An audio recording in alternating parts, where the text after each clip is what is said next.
Hi, good morning, everybody. Welcome back to Crafting and Crime Daily. I got the Christmas tree up. I haven't bought the batteries that I need for the gnome lights. So the regular Christmas lights are on, but the gnome lights aren't. So we will get that done today or tomorrow. I don't know. I could take my tricycle, my little electric bike, and go get some. I am so obsessed with this electrical bike. I love it. Best decision. One of the best decisions I've ever made. I just love this thing. Oh my God. I've been riding it every single day. Today, I'm going to make a video later on. So it'll be way different than my usual video, but maybe we'll go for a ride together.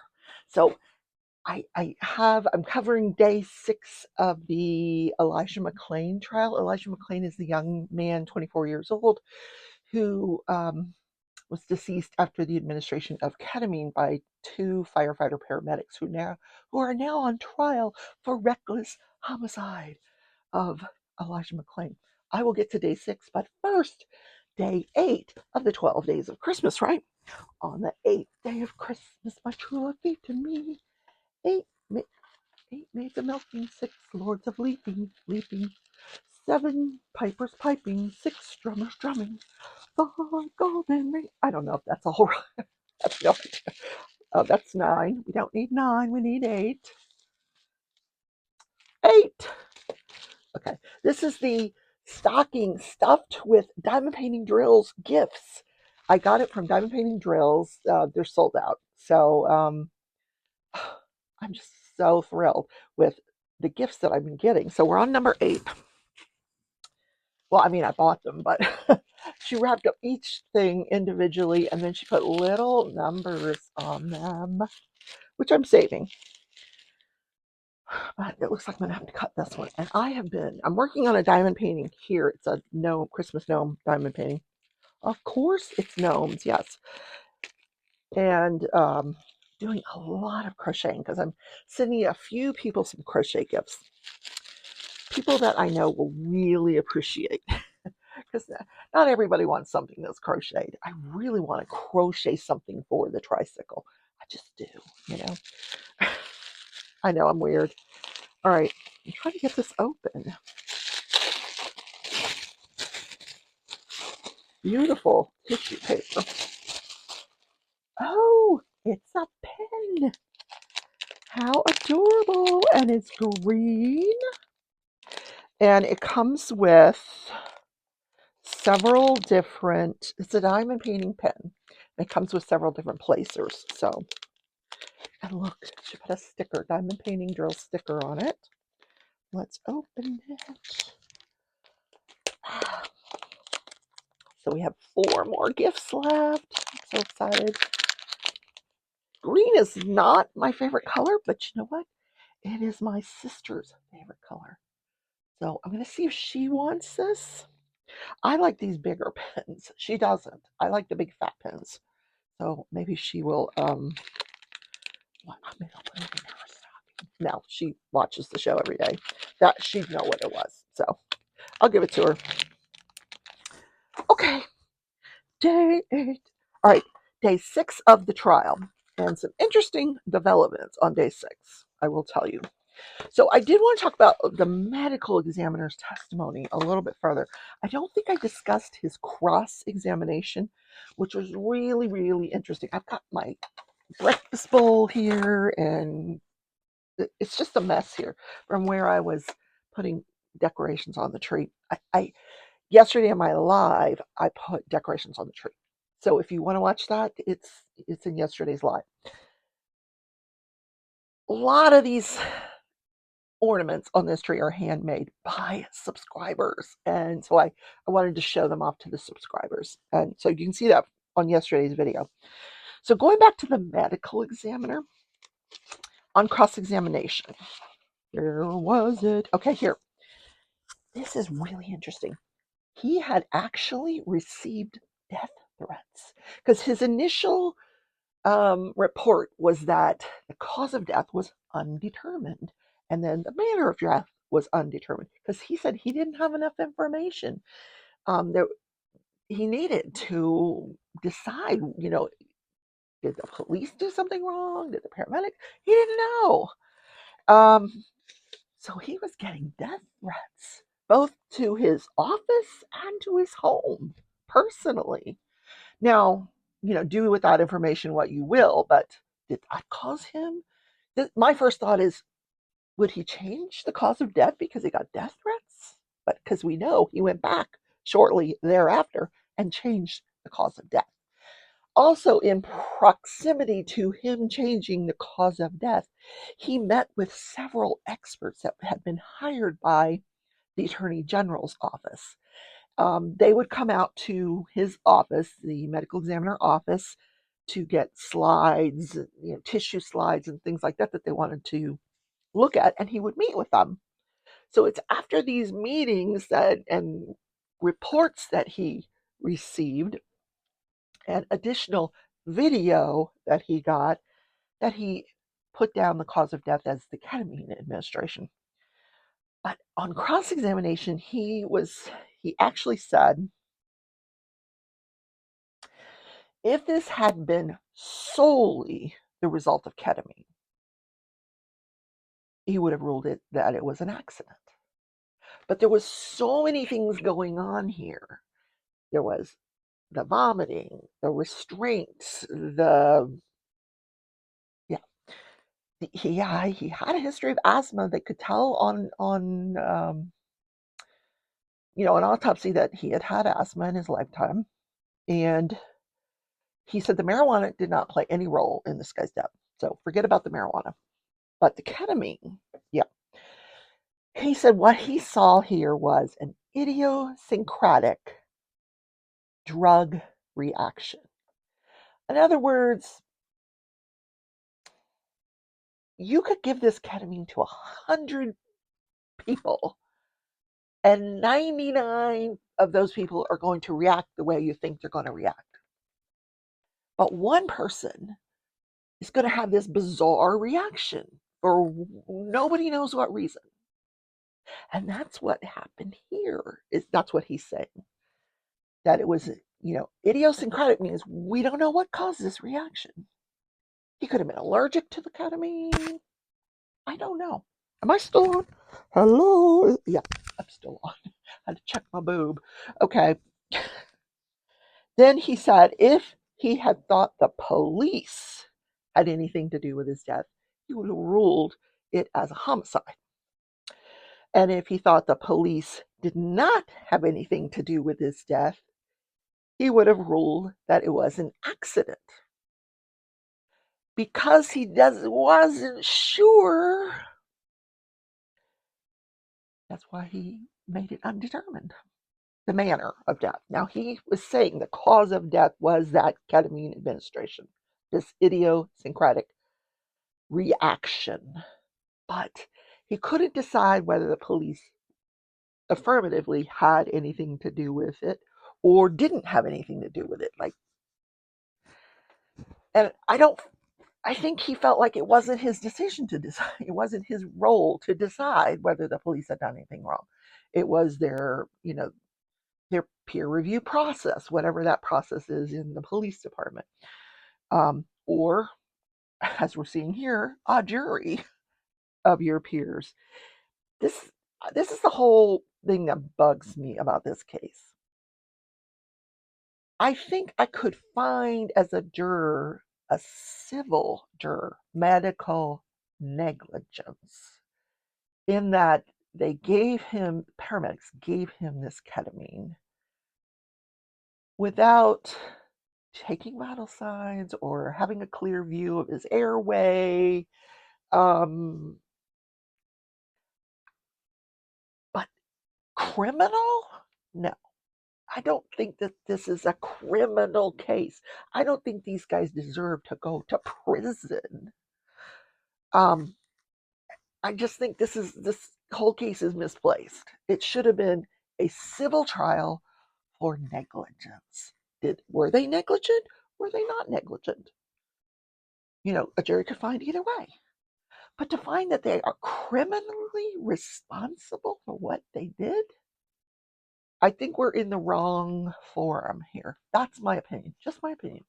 Okay.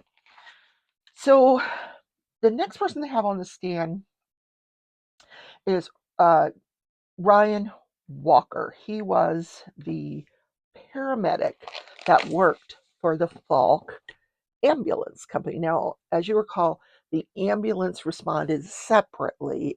They don't work for the fire department. The fire department gets called for this medical check, and it's dispatched out at the same time. The paramedics get dispatched, the ambulance gets dispatched. But the ambulance had been on a different call across town. They were coming from much farther away. So they get there 6 minutes after the firefighter paramedics are on the scene. So this Ryan Walker, he remembers very little about the case. He is the person that drew up the ketamine, 500 milligrams, and he handed it to Officer Cooper on the scene, the firefighter paramedic that is one of the two that's on trial here.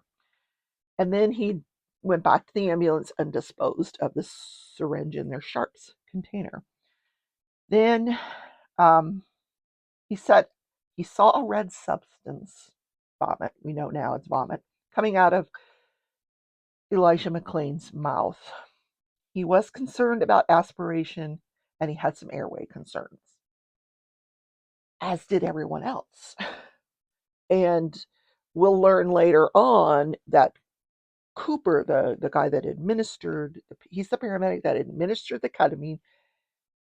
He was the paramedic assigned to this was his call. Now, he was accompanied by 3 other firefighters, including his Lieutenant Chuniak.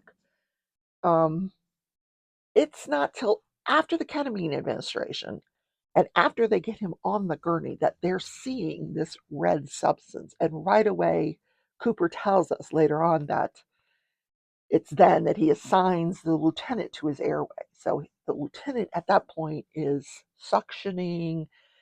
He puts it what they call an oral airway in his mouth. It's this plastic thing that keeps the airway open so he can suction. And then starts the bag and mouth. You've seen the bag. They put the thing over, and that's a really bad description of that bag and mask. It's called bag and mask, and it's part of the CPR because he went into respiratory distress shortly after that, and after they see this red substance coming out of him.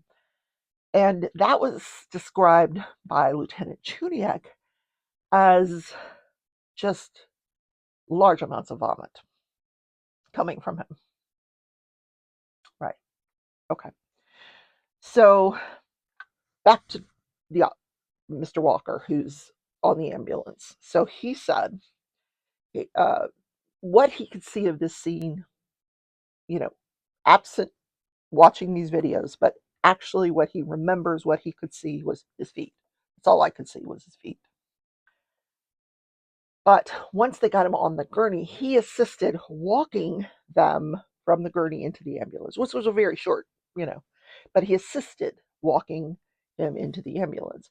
And at that point, he was watching his chest rise and fall. He was making sure that he was breathing, and he was. But it's shortly after they get him into the ambulance that he has this pulseless, he goes into respiratory distress and loses his pulse. He says as they were loading him into the ambulance. And he also says this was the first time that he had ever given ketamine. He didn't actually give it, but he drew it up. But this was his first time. He said he was also able to bring a monitor to the patient.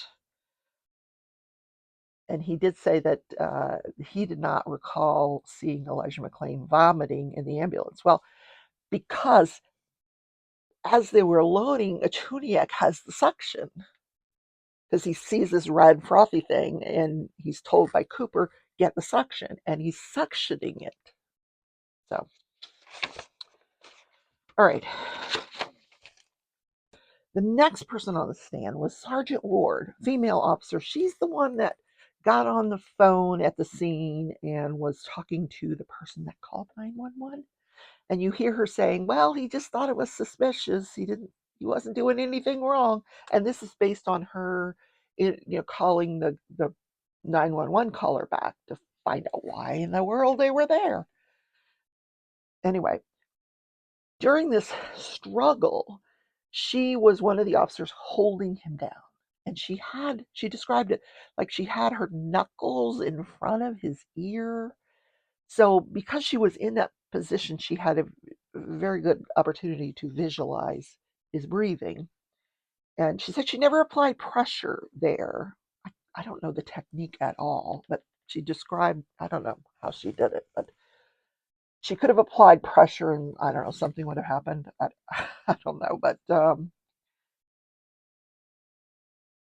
she said she never applied pressure, just kept it there just in case. And but she was able to watch, and she said the whole time she was watching him, he was still breathing. And she said, following the ketamine administration, she's still there with her knuckles there.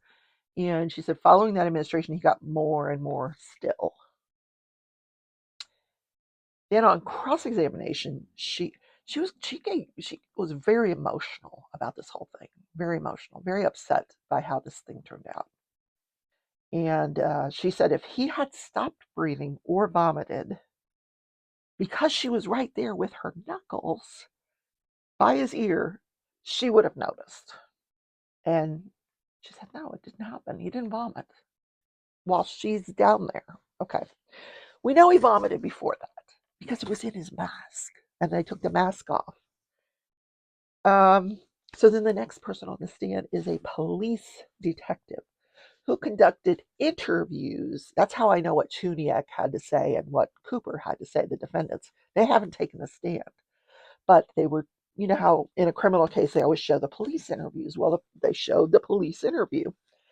Now, this is day 6. We're still in the morning hours of day 6 of this trial, and the detective, who's very ill, I must say, he can barely talk, but he gets on the stand and they thank him for coming. And he talks about, yes, I did these interviews. And very little questioning of this man because he's pretty sick. So they just played the interviews. So I listened to the interviews. I could not see, they aren't showing us any of the video. So I couldn't read body language. I couldn't tell you, which would have helped me interpret a little bit of what they were saying. Anytime someone's giving testimony or during an interview, you want to see their body language. That's, are they credible? You're trying to determine their credibility. And if you can't see it, that's half the battle. So very difficult. But here's what Pete Chuniak had to say. He has been a firefighter since 2005, and he became a paramedic in 2007. He said the paramedic course was a 9.5-month course in which you did at least 500 hours of that 9.5 months in the field, like riding along. And that he had been a lieutenant for 4 years. Now, he's not the top guy at the station on his ship. There's a captain. He works the day shift. There's a captain, but he's the lieutenant. So when they arrive on the scene, he says that the patient was down on the ground in handcuffs. Now, all they knew going to the scene was that the police needed medical assist. So they get there, he's on the ground. Now, getting there was quite the feat because they're on this street and I told you there were 9 police officers there. 2 initially responded, then 7 more. And I don't know if they were in separate cars. So there's police cars everywhere. And they're trying to figure out, where are we going to park this rig? So I think one of the officers got on the horn and told them where they should park. So they get parked, they get to the scene. He's down on the ground, struggling with the officers. And he said there were 2 officers trying to hold him down. And he described what he was seeing as excited delirium. And yes, he had the training on excited delirium the year before in 2018 when the protocol was put into place. He had went and he had got the training. But he never had been on a scene where ketamine had been administered. This was his first time. He's never administered it before. And he didn't in this case. Cooper is the one that administered it. So he says, I described this as excited delirium. He has seen excited delirium before. He says before that we would treat it with the Versed, but we learned through this agitation protocol that they had that they were supposed to use ketamine. But he says it was back ordered. We don't have it. We don't have it to give. So that's when Cooper, who's the paramedic in charge of this situation, says, "Can you find out what's the ETA on the ambulance?" So he gets on the horn and he's asking the ambulance, so like, "How long till you get here? Are you coming emergently?" Because between him and Cooper, they had decided they were going to go with the protocol for excited delirium and use ketamine, and they wanted to use 500 because, and I listened to both their interviews, so I'm going to kind of talk about them interchangeably here, but Chuniak said they used 500 because during their training they learned that you either give a small dose, medium dose, or large dose. You're not going to sit there. They know that it's 5 milligrams per kilogram, but they don't know what this person's weight is. And they're not going to tap him on the shoulder and say, a guy who's struggling with the police, "Hello, what do you weigh?" They're just guesstimating this. So he guesstimated his weight about 85 kilograms. Cooper, in his interview, says, "I guesstimated it at about 100, and I am the one that said, let's give 500. So, according to Chuniak, they were trained to either give a small dose, 300 milligrams, a medium dose, 400 milligrams, or a large dose, 500 milligrams, by their guesstimating a weight. His guesstimate was 85. So, if you actually stop on the scene and do the calculations, it's 85 kilograms times, 5, carry the 1, all that. They're just like, all right, we're giving 500. It actually comes out to be like 425, based on where he was guesstimating. So if they had given the 400, it might not have been enough. And then in order to give any more ketamine, they would have had to get a hold of their medical director or an ER physician for an, in order to give more. They could only do what was in the protocol. So where are we? Okay. Yeah. So he said that he started vomiting just outside the ambulance, which is consistent with what everybody else is saying. So it seems like they gave him the ketamine. According to Cooper, they waited 2 or 3 minutes. Now, Cooper says that when he got to the scene, same thing. Guy's handcuffed. He's struggling. He is trying to find out what's going on with this guy. And he says he asked several times that the guy be put on his side, off his stomach, on his side, because he wanted to view the airway.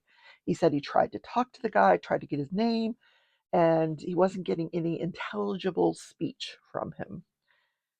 So they were aware, both of them were aware that he had vomited before they got to the scene, because he heard someone say, "Don't kneel in the vomit," and you could see that it was in his mask, and so they knew that he had vomited. So Chuniak says, they started suctioning right after he starts suctioning all of this vomit, and Chuniak kept saying it was a lot of vomit. And by now they're in the ambulance. Like, they're putting the gurney in the ambulance. They see the pink frothiness coming out of his mouth. Both he and Cooper see that. Cooper says to Chuniak, "You take the airway." Chuniak grabs the suction, starts suctioning him, puts an oral airway in to make sure he's breathing, and he continues to suction. And then once he's sufficiently suctioned all this vomit, he says there was a very large amount, by then he was not breathing. He had lost his breathing and pulse. So then they're just full blown CPR at this point. And Chuniak, because he was on the airway, was doing the bag and mask. The bag and mask. That thing.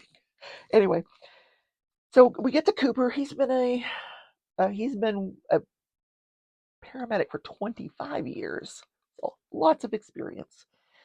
and with the Aurora Fire Department for 17 years. He arrived on the scene. He said they could see that there was a person on the ground, fairly combative and aggressive. I'm using his words, handcuffed behind his back. There were several officers holding him down. He was hyper aggressive and non compliant.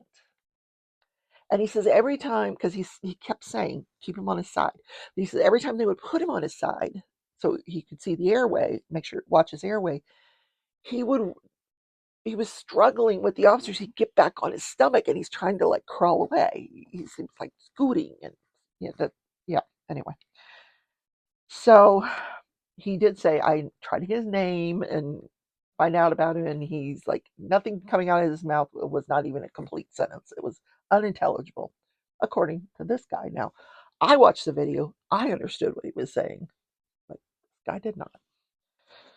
Then he said what he was witnessing was what he thought was excited delirium that he'd seen many times. So he was asked, what was it exactly that you were seeing that falls under the category of excited delirium? And he said he was diaphoretic. Now, diaphoretic means you're sweating. And he said he was just pouring sweat, this guy. He was being non-compliant. He said he had not normal strength. That's his words.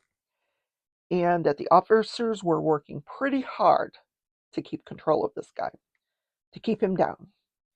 And that his speech, he was not making any sense. All of these things led him to the conclusion that this was excited delirium. And both of Chuniak and Cooper say excited delirium, it could be from a substance, a drug, alcohol, but it can also be psychological. They were aware that it could have been any of these causes, but they both thought excited delirium. And that's why they ended up under that protocol for the administration of ketamine. And of course, both thought, well, Cooper had a whole different explanation of why they didn't have ketamine. He said the ketamine vial was too large to fit into their narcotic box that they had at the time. So only Falk ambulance had the ketamine. Chuniak, the lieutenant, said, no, we didn't have ketamine because it was back ordered. Nationwide shortage. For some reason, Falk had a different vendor. They had ketamine. We didn't. So they had to wait 6 minutes at least to get this ketamine. So Cooper's, again, he's describing the scene. He said we could not safely get vital signs. That's why I had them stand back.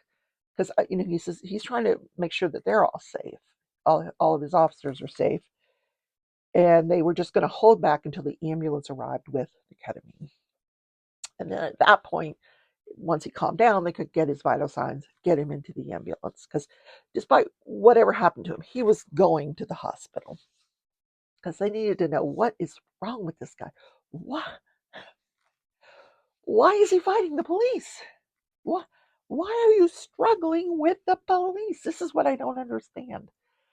I get it. You're a black man. You're afraid. I don't get why you're afraid, but I get it. It's a thing. You're afraid. But why are you not just listening to the officer? Why are you struggling with these officers? I'm looking at here. I'm spilling stuff all over here. Oh my gosh. I've got drills all over here spilled. This desk is a mess. Sorry. Anyway. Yes, I just squirreled really bad. Anyway. So what was the reason he was struggling so much with these officers? If you're really not doing anything wrong, you're just going home, even if you've got autism. Just cooperate with the officers. Why are you struggling like this? Okay, anyway. So Cooper says that they had already agreed ahead of time, 500 milligrams ketamine. So he has the ambulance paramedic go draw up the ketamine, the Walker, the guy we heard from earlier. Walker comes over to him once he's got the ketamine into the syringe and shows him the syringe, the amount of medication in the syringe, shows him the vial, shows him the expiration date on the vial. And this is all so that you're following the patient's rights, the right dose, the right time, the right amount, the right, yeah, 5 rights. So once he was satisfied that, this was indeed the ketamine, it was in the right amount, it was 500 milligrams, he administered it into his right deltoid, which is right here, your right shoulder, where you get those shots there. Ooh, God. That's where they give me the vaccines, and I just hate it. Anyway, so then they waited for probably, he said, 2 to 3 minutes, and he started calming down, but he said he was still resisting, but to a far lesser extent. That was his words, far lesser extent. He was never not resisting. And he was not aware at any time that this guy had lost consciousness. That he wasn't aware of that. Now, we know early on there was a carotid hold or a carotid, I don't know what the pressure thing that they did, that where he lost conscious for seconds. He was not aware of that. So, yeah, he said he never heard that the patient had been unconscious. So then he describes this whole situation that, once they've got that gurney over to the ambulance, he describes how they restrained him with the soft restraints. The police take the handcuffs off. They get him into the correct positioning. They're loading him into the ambulance. He sees this pink frothiness coming out of his mouth. He says, Chuniak, you've got the airway. Chuniak starts suctioning, puts in the oral airway, starts bagging, and then full CPR, because at this point, we know he goes into respiratory distress and loses his heart rate, and CPR commences. Yeah. All right. So then the jury goes to lunch. While the jury is at lunch, the judge tells the lawyers that one of the jurors thinks he has COVID. And another one of the jurors, all of a sudden, is wearing a mask. So we think we should poll the jury. And then this female defense lawyer, who I think is very, very good, she stands up. She says, this is all being live streamed. And, the judge says, well, they were very careful to refer to each juror by number. And I think it was number 6. Anyway, whatever. And she's like, we shouldn't be talking about this, or we should instruct the media not to broadcast this. He goes, honey, it's live stream. It's already out of the back. I guess she doesn't understand live streaming. So it's not like it's on a delay or anything. It's live. So they discuss it for a while. What are we going to do? What are we going to do? So I don't know what they decided to do, because he said, I'm going to shut the cameras off. Cameras go off. That's it. Don't come back for the rest of the day. This is before lunch. Never come back. All I know is we know they never came back on Friday. Now, Monday morning, they're back. I haven't watched to see if there's an explanation. My sense is, based on a little bit of discussion I heard before he shut the camera off, was that they were going to have, apparently the juror that thought he had COVID had a negative test, but it was an expired COVID test. So they were going to ask, the judge had said, I don't want to pay for a COVID test for all 12 of these jurors. Well, I think that's probably what they had to do, is pay to get all these jurors tested. Sorry, Dud. But that's what I think probably happened. They had to all get tested, and he wanted to poll them about whether they were comfortable or uncomfortable with continuing, based on maybe they have somebody with an immune deficiency at home and they don't want to be exposed, and blah, blah, blah, blah, blah. So I don't know how it ended up. I'll let you know tomorrow if we ever find out. I will try to do some research, see if there were any media actually in the courtroom that can tell us how that discussion ended. I don't know. I know they just ceased having court for the day. And yeah, all right. So that's the show for today. Don't forget, I'm going to try to do another video from the tricycle. Yeah, you're gonna want to see that. All right, have a great day, everybody. Love you. See you tomorrow. Bye.